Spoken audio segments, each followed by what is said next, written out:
Ok, pessoal, já estamos aqui prontos para o segundo vídeo, onde vamos exemplificar como é que uma cavaleira funciona depois a nível das projeções, ok? Já vou então virar a câmera de forma que vocês consigam acompanhar e à medida que vamos fazendo o vídeo, eu vou fazendo algumas pausas para depois complementar toda a informação que eu vou colocar neste exercício, ok? Viramos então a perspectiva, como sempre, já estão habituados a isso. E, portanto, temos aqui já um desenho de uma perspectiva cavaleira, ok? Então, já está especificado aqui no enunciado que vamos fazer uma perspectiva cavaleira. Neste caso, diz que o Y tem que fazer 135, tanto com o X como o Z. Então, vai ficar, a nível do desenho, uma coisa tipo isto. Como podem ver, estes dois eixos já estão a fazer 90 graus, ou seja, é como se eles estivessem na própria folha de papel. Portanto, a nível teórico acontece isto, não é? Acontece isto assim. Estão a ver? Esta parede já fica aqui. Como podem ver, o Y está a sair da folha, certo? Está a sair neste sentido, não é? Mas ele vai ser depois projetado de forma inclinada para este lado, ok? Certo? Ou seja, eu vou ter que projetar o Y neste sentido assim. E como podem ver, não estou a projetar o Y a 90 graus, porque senão ele ficava reduzido a um ponto em relação à folha. Eu vou projetar com um determinado ângulo o Y aqui para o lado. Então o que é que acontece?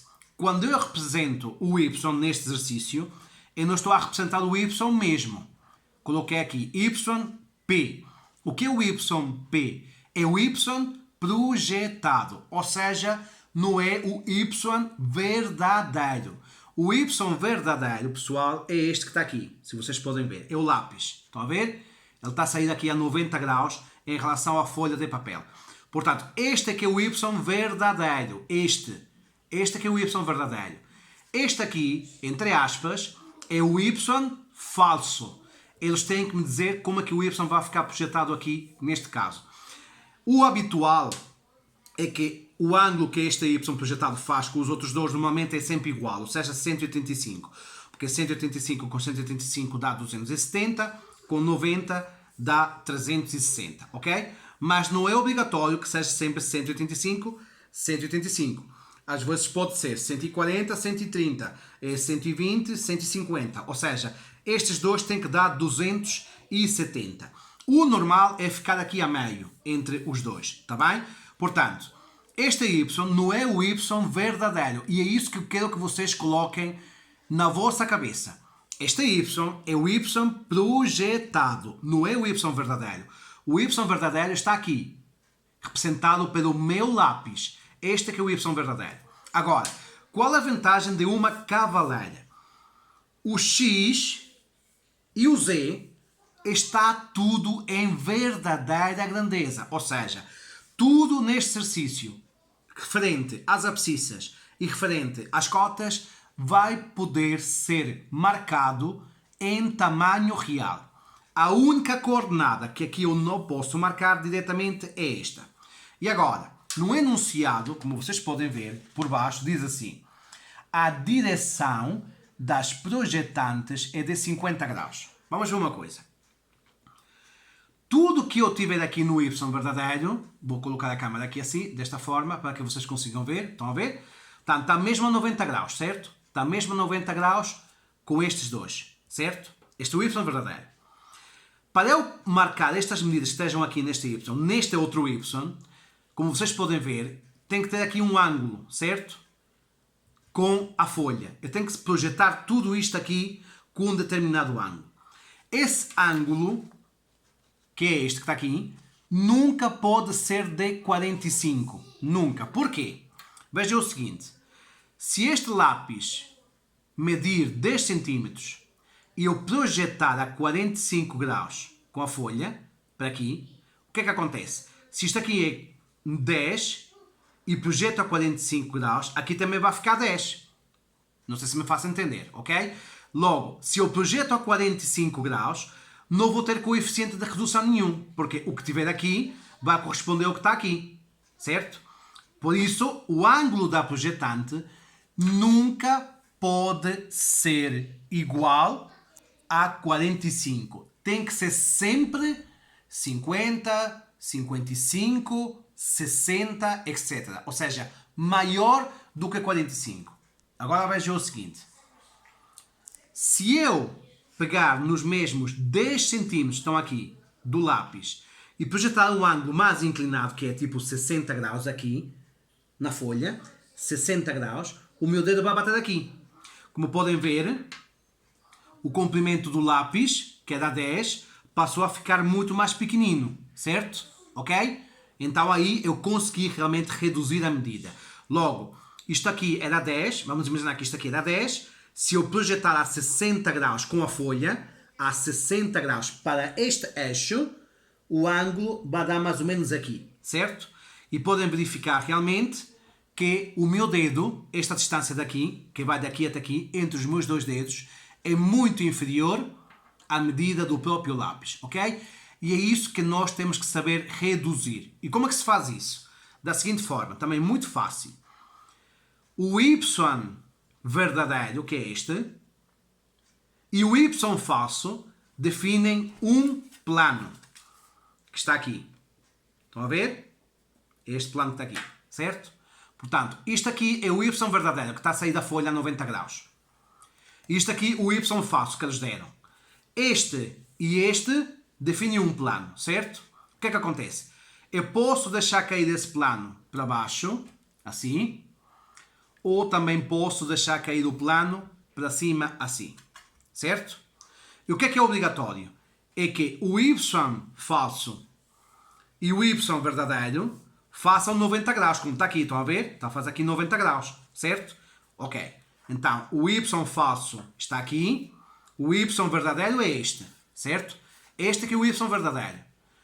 Define um plano, este plano que está aqui, definido pelo Aristo. Se eu deixar cair isto aqui assim, certo? Vai ficar a 90 graus com este. Então, o que é que eu posso fazer? Eu posso representar o Y rebatido desta forma. Por exemplo, para cima. Chamo a este Y rebatido, ok? E o que é que acontece? O Y rebatido e o Y falso, que é o projetado, têm que fazer sempre 90 graus. Vocês nunca vão rebater neste exercício, por exemplo, o Z e o X. Vocês não têm que rebater este, certo?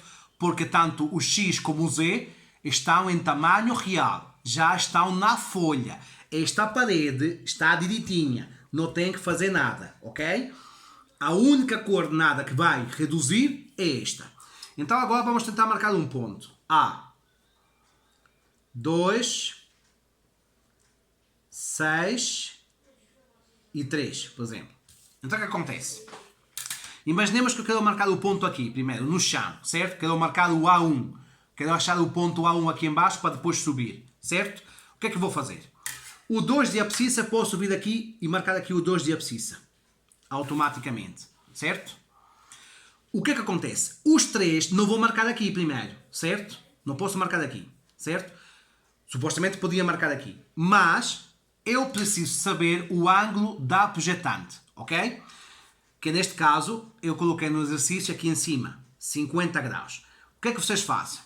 Vocês escolhem um ponto qualquer do Y falso. Um ponto qualquer. Fica ao vosso critério. Podem escolher qualquer ponto, ok? Eu vou escolher, por exemplo, aqui este ponto, certo?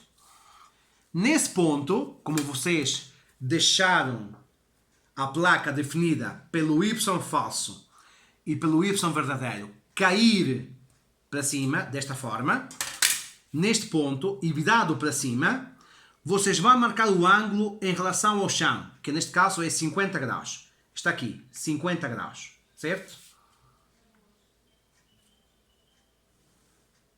Então, isto aqui, eu marquei os 50, desculpem, que escrever o 5 ao contrário não é fácil, 50 graus, ok. Já marquei o ângulo da projetante, certo? Então agora, nós temos aqui tipo um triângulo, estão a ver? Triângulo retângulo, certo? Com uma hipotenusa. É a hipotenusa que tem que fazer aqui os 50 com esta, ok? É a hipotenusa que tem que fazer. E agora como é que vou fazer? Vou marcar aqui os 3 em tamanho real, certo? No Y verdadeiro. Lembre-se que o Y estava aqui, O y estava aqui e ele caiu para aqui, certo? Ou seja, este é o y verdadeiro. É claro que aqui não posso marcar 3, mas se estiver aqui no desenho, já posso marcar 3. Também aqui e vou marcar 3. 3, que é a medida que está... Não é 3, desculpem. 6. Estava a pensar no 3, mas é 6. Desculpem lá. 6, está aqui. 6. Marca aqui os 6. Eu quero saber quanto é que isto vai ficar reduzido neste eixo. Então agora é fácil. Vocês pegam na hipotenusa, que é 50. Todos os pontos que eu quero fazer agora vão reduzir com este ângulo de 50, que é a direção da projetante. E faço isto. Uma paralela. E vão verificar que o 6 fica aqui. Isto aqui é 6.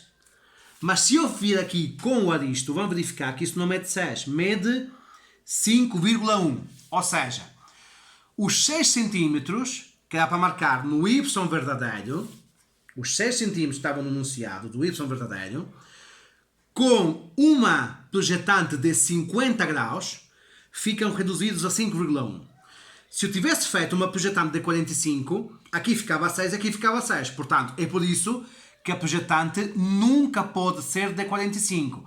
Tem que ser sempre superior a 45. Ou 50, ou 55, ou 60. São essas três que eles costumam dar mais vezes. Ou 50, ou 55, ou 60. Qualquer uma dessas três já veio no exame. É claro que quanto maior for o ângulo, mais vai reduzir. 50 não reduz muito, reduz apenas para 5,1. Então o que é que eu faço agora? Aqui tinha o 2, não é? Tinha aqui o 2 de abscissa. Faço a batalha naval do 2 com o 6. Já devidamente reduzido. Estão a ver? E então aqui encontro o ponto A1, certo? O que é que acontece? O ponto tem que subir 3 cm. Está aqui no enunciado, 3 cm. Então o que é que eu vou fazer? O 3 cm é na direção do Z. Ora, o Z está em verdadeira grandeza. É só pegar aqui, subir os 3 diretamente e já encontro o ponto A. Portanto, a única medida que aqui nós temos que reduzir é o afastamento. Porque tudo que seja abscissas e cotas podem ser marcadas automaticamente. Para acabar este vídeo, vamos marcar mais um pontinho, só para treinar. Imaginemos que aqui é 6 agora. Aqui é, por exemplo, 2 e aqui é 7. Então o que é que fazemos?